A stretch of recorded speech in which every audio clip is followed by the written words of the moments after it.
ভাই আপনারা এখনো ক্ষমতায় আসেন নাই, এখনই যদি এই অবস্থা হয় সাধারণ মানুষের খুব ভয় পাওয়ার কারণ আছে কিনা? কোনো ভয় পাওয়ার কারণ নেই। খালেদ যদি শুনে যে কথাটা, হুম, ওটাই যে বিশ্বাসযোগ্য হবে এমন নাও হতে পারে। হুম। যেমন আমি দুপুরে নাগাদ শুনেছি যে প্রতিপক্ষ ছাত্র দলের উপর চড়া হয়েছে। বিএনপি আসলে আমাদের এই পরিস্থিতি পরিবর্তন হবে। না, না, বিএনপির পলিটিক্সটা আসলে আমি বুঝতেছি না রিয়েলি। দুদুভাই স্বীকার করবেন না, হুম। বিএনপি এখন খুব বিপদে আছে। দুদুভাই এটা স্বীকার করবেন না। কি বিপদ? দেখেন, আমি বলছি, আমি কিন্তু 7 আগস্টে বুঝে গেছিলাম যে এটা -2 থিওরি। অনেকে কেউ বুঝে নাই, কেন বুঝলাম না। Tarique Rahman next available flight ধরে ঢাকায় নামবেন এবং উনি সেলিব্রেশনে যোগ দিবেন। Hmm, that was expected. Hmm, that was expected. Hmm, যেখানে আনসারুল্লাহ টিমের ইয়েকে ছেড়ে দেওয়া হয়েছে, তারপরে হুম। শিবিরের আপনার চিটাগাং এর ইয়েকে ছেড়ে দেওয়া হয়েছে, তারপর আরো অনেক জঙ্গি ছেড়ে তারেক রহমানকে প্রেসিডেন্টের এক কলমের খোঁচায় উনি মানে কি বলে অ্যাকুইটেড হয়ে যাবেন এবং উনি চলে আসবেন, সেলিব্রেশনে যোগ দিবেন। তিনি আসলেন না। যখন আমি 8 তারিখ পর্যন্ত ওয়েট করছি, হুম। যখন দেখলাম যে 8 তারিখ পর্যন্ত তিনি আসলেন না, আমি বুঝে গেছি কেস খারাপ। তিনি কেন আসেন নাই? হুম। হ্যাঁ, তিনি কেন আসতে আসেন? দেওয়া হয় নাই, আসতে দেওয়া হয় নাই, সিম্পল অ্যাজ দ্যাট। কে এখন স্টপ শুনেন, করবে তারেক সাহেবকে আসার জন্য? আমি আমি বলি শুনেন, হ্যাঁ। এইটা বিএনপি নেতা তো নেতৃবৃন্দ তো বলে হুম, যে আসলে আমরা কি আইনগত ভাবে তাকে আনতে চাই, আমরা এটা লিগাল ফ্রেমওয়ার্কের মধ্যে দিয়ে আনতে চাই। এগুলি আমি আমি বিশ্বাস করি না। হুম। এইটা সরকার, ইউনূস সাহেব আসতে দেয় নাই, বা সরকার আসতে দেয় নাই, বা অভ্যুত্থানকারীরা আসতে দেয় নাই। এটা এটা প্লেন অ্যান্ড সিম্পল। এবং দেখেন, এখনো পর্যন্ত কিন্তু তারেক রহমান আসতেছে না। এবং এখনকার সিনারিওটা কি, আপনার তো সময় কম। দেখেন, বিএনপি এখন কমন টার্গেট হয়ে গেছে। Common target. এখানে জামাত বিএনপির বিরোধিতা করতেছে, বৈষম্য বিরোধীরা বিএনপির বিরোধিতা করতেছে, সরকার বিএনপির বিরোধিতা করতেছে। এবং আজকে যে কুয়েটের ঘটনাটা, এটা খুব সিগনিফিকেন্ট, খুবই সিগনিফিকেন্ট। আমি কয়েকদিন আগে তৃতীয় মাত্রায় বলে আসছি যে আমি একটা রক্তাক্ত বাংলাদেশের ক্যানভাস দেখতে পাচ্ছি, একটা রক্তাক্ত বাংলাদেশ।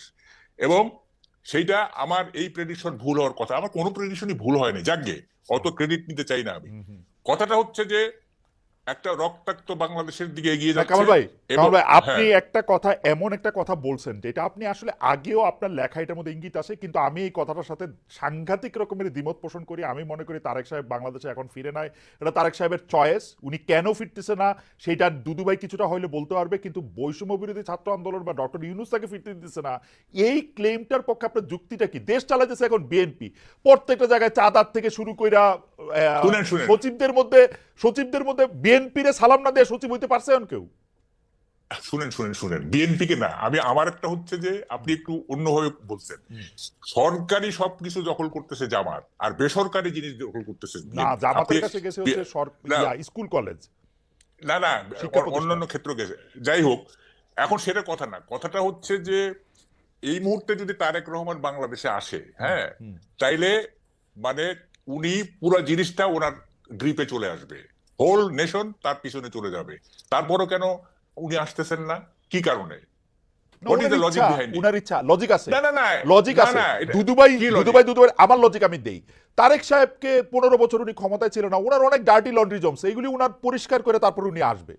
উনি আগে কেন আহা, আসবে? না, না, শুনেন শুনেন, দেখেন, 5ই আগস্টের পরে তারেক রহমান যে ধরনের মানে ভূমিকা নিছেন, যে ধরনের বক্তব্য দিচ্ছেন, হুম, ওনার ইমেজ অলরেডি মানে কি বলে যে পুনর্বহাল হয়ে গেছে। হুম, ওনার কিছু ইমেজ খারাপ ছিল, হুম। মানে এই 2001 থেকে 2005 পর্যন্ত কিছু খারাপ হয়েছিল। এখন এটা পুনরুদ্ধার হয়ে গেছে। এখন আর উনি কেন ওয়েট করবেন, আমি তো এটি বুঝতেছি না। হ্যাঁ, উনি একটা ডেমোক্রেটিক পার্সোনালিটির ইমেজ ডেভেলপ করছেন এই গত 6 মাসে। উনি শান্তিপ্রিয় একজন নেতা হিসেবে নিজেকে মানে মানে এস্টাবলিশ করছেন। উনি মানে এই সরকারকে সহযোগিতা করার, সবসময় সহযোগিতা করার উনি মানে দিয়েছেন, নেতা কর্মীদের বলতেছেন এই সহযোগিতা করতে। তারপরে উনি আসবেন না। This is a paradox. এটা আপনি বললে হবে না।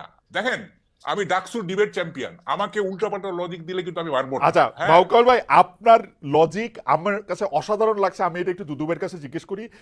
দুদু ভাই, আপনার কাছে কি মনে হয়? আমি শুধু দুইটা একটা জিনিস আপনাকে বইলা রাখি।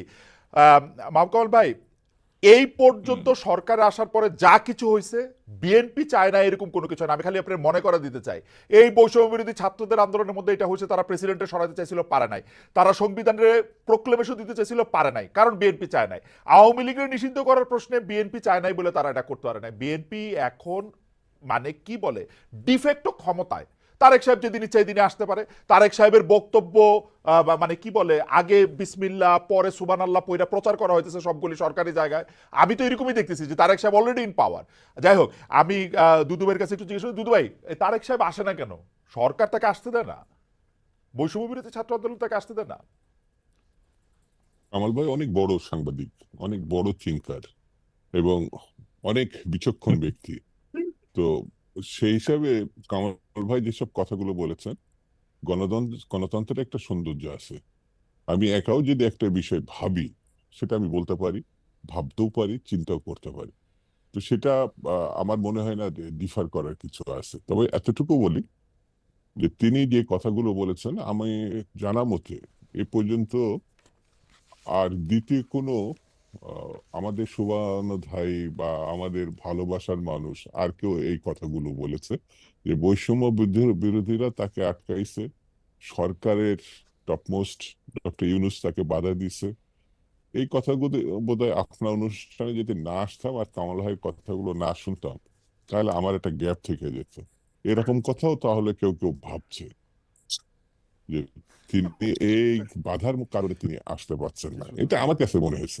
তো কামাল ভাইকে ধন্যবাদ যে একটা নতুন কথা, কিন্তু দুদু ভাবনা ভাই এবং আপনার একটা অনুমতি নিয়ে কি আমি একটা চিন্তা। প্রশ্ন করতে পারি? কামাল ভাইয়ের কথা কিন্তু খুবই লজিক্যাল, কারণ এই পর্যন্ত বিএনপি তারেক সাহেবের না আসা পর্যন্ত সম্পর্কে যেই যুক্তিগুলি দিছে একটা যুক্তিও ঠিক না। আইন আদালতের হ্যান ত্যান এগুলি একটাও ঠিক না। এটা নিয়ে আমি আলাদা ডিবেট করতে পারি, কারণ ইন অ্যাবসেন্সিয়া তার মামলাগুলি খারিজ হয়ে যেতেছে। উনি দেশে আসবেন, মামলা খারিজ হবে, এতে কি সমস্যা আমি তো বুঝি না।